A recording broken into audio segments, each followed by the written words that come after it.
दीपक अब अकेला था। उसका सबसे बेहतरीन दोस्त उसकी नजरों के सामने गायब हो चुका था। वो बुरी तरह रोने लगा। नहीं, ये नहीं हो सकता। राहुल, कहाँ हो तुम?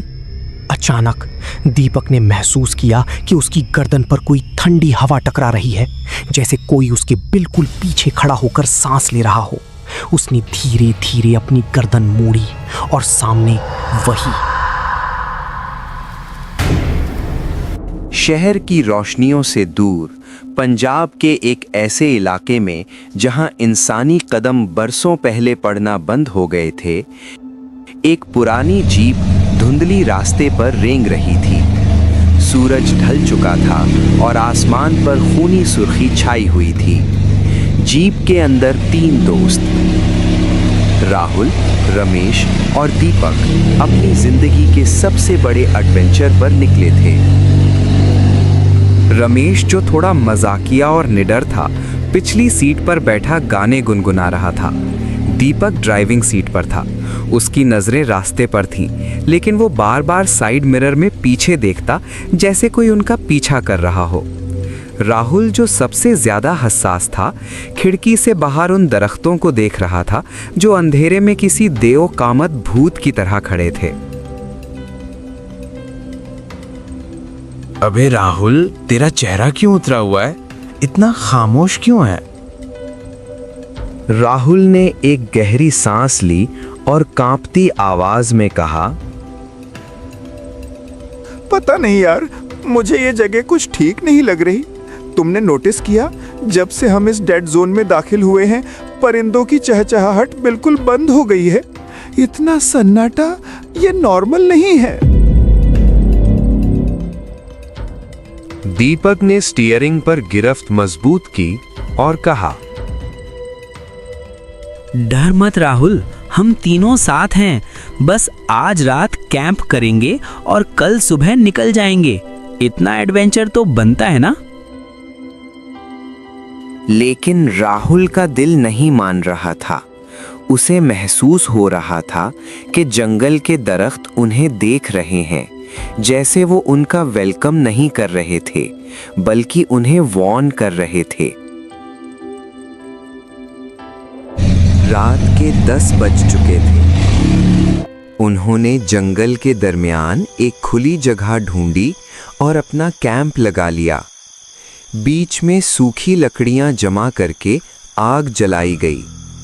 आग की लपटें जब हवा में बुलंद होती तो उनके साए दूर दरख्तों पर भूतनियों की तरह नाचते नजर आते। तीनों दोस्तों ने अपना खाना निकाला और आग के पास बैठ गए। खाना खाते वक्त रमेश बार बार मजाक कर रहा था ताकि माहौल हल्का रहे। देखो राहुल, अगर यहाँ कोई राक्षस आया ना, तो मैं उसे अपने हाथ से ये टिक्का खिलाऊंगा और हम दोस्त बन जाएंगे। रमेश ने कहकहा मारा, लेकिन अचानक राहुल बिल्कुल खामोश हो गया। उसका हाथ रुक गया। चुप, बिल्कुल चुप। उसने इशारा किया। सन्नाटा इतना गहरा था कि आग के जलने की आवाज भी कान फाड़ रही थी। फिर उन्हें सुनाई दिया,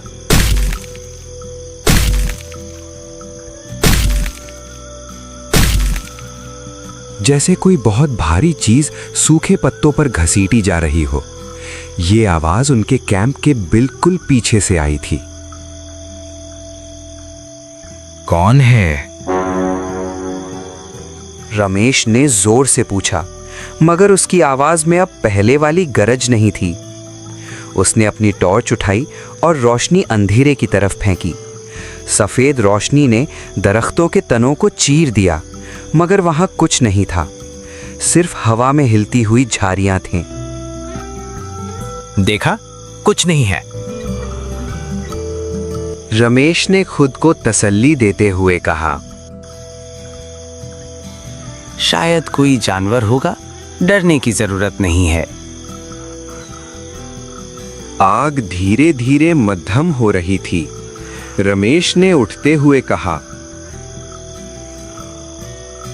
मैं थोड़ी और लकड़ियां लेकर आता हूं, वरना ठंड बढ़ जाएगी। अकेले मत जा रमेश, मैं भी चलता हूँ। जंगल है, अकेले जाना ठीक नहीं होगा। अरे नहीं यार, यहाँ पास में ही तो गिरी हुई हैं लकड़ियाँ, तुम दोनों यही रहो।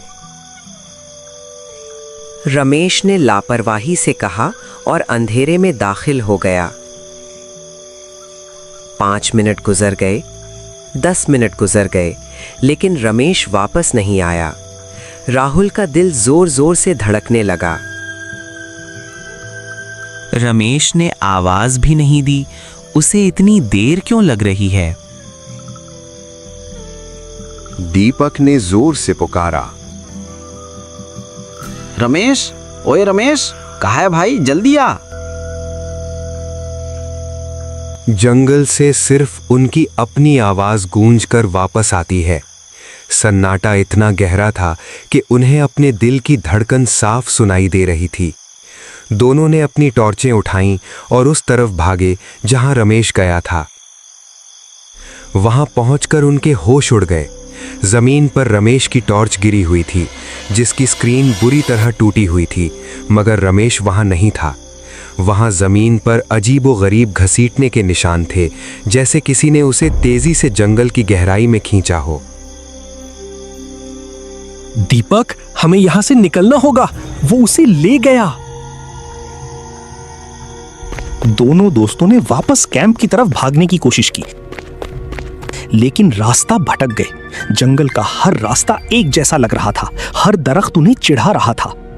अचानक उन्हें ऊपर से एक अजीब सी आवाज आई, जैसे कोई भारी चीज दरख्तों की टहनियों पर चल रही हो। उन्होंने टॉर्च ऊपर मारी और जो देखा वो उनकी रूह कांपा देने के लिए काफी था। दरख्त की एक ऊंची टहनी पर एक हयूला बैठा था। वो 8 फुट लंबा था, उसके जिस्म पर काले बाल थे और उसके हाथ दरख्तों की टहनियों को ऐसे पकड़े हुए थे जैसे कोई मकड़ी हो। उसके मुंह से राल टपक रही थी और उसकी आंखें। राक्षस! राहुल, जीप की तरफ भागो। दोनों ने अपनी पूरी ताकत से भागना शुरू किया। कांटे उनके चेहरों और हाथों को फाड़ रहे थे। उनके कपड़े फट चुके थे, लेकिन वो रुक नहीं सकते थे। पीछे से उन्हें उस अजीबो-गरीब मखलूक के गरजने की आवाज आ रही थी। वो उनके पीछे था, बहुत करीब। भागती भागती दीपक ठोकर खाकर गिरा।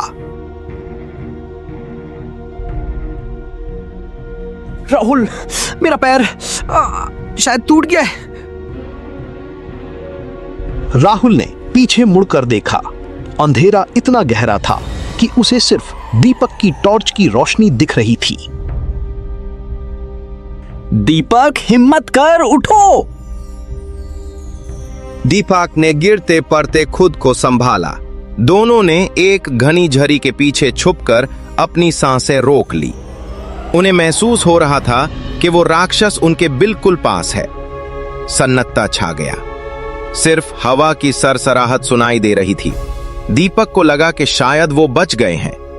उसने धीरे से राहुल की तरफ देखा ताकि उसे इशारा करे कि अब भागना है। राहुल, क्या वो चला गया? राहुल? लेकिन वहां कोई जवाब नहीं आया।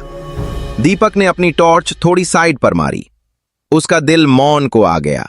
वहां राहुल नहीं था, सिर्फ जमीन पर राहुल के दोनों जूते पड़े थे, जैसे किसी ने उसे झटके से हवा में उठा लिया हो और उसे चीखने का मौका भी न मिला हो। दीपक अब अकेला था। उसका सबसे बेहतरीन दोस्त उसकी नजरों के सामने गायब हो चुका था। वो बुरी तरह रोने लगा। नहीं, ये नहीं हो सकता। राहुल, कहां हो तुम? दीपक अब अकेला था। उसका सबसे बेहतरीन दोस्त उसकी नजरों के सामने गायब हो चुका था। वो बुरी तरह रोने लगा। नहीं, ये नहीं हो सकता। राहुल, कहां हो तुम? अचानक दीपक ने महसूस किया कि उसकी गर्दन पर कोई ठंडी हवा टकरा रही है, जैसे कोई उसके बिल्कुल पीछे खड़ा होकर सांस ले रहा हो। उसने धीरे धीरे अपनी गर्दन मोड़ी और सामने वही काला राक्षस खड़ा था। उस राक्षस ने अपने लंबे नुकीले नाखूनों वाला हाथ दीपक की गर्दन की तरफ बढ़ाया। दीपक ने आखिरी बार आसमान की तरफ देखा, जहां चांद बादलों में छुप रहा था। दीपक की चीख पूरे जंगल में गूंजी और फिर खामोशी छा गई। सूरज निकला, परिंदे चहचहाने लगे और जंगल फिर से पुरसुकून नजर आने लगा। जीप वही रास्ते पर खड़ी थी, सुनसान। कैंप की आग अब ठंडी राख बन चुकी थी। जमीन पर 3 दोस्तों का कोई निशान नहीं था, सिवाय एक टूटी हुई टॉर्च और राहुल के जूतों के।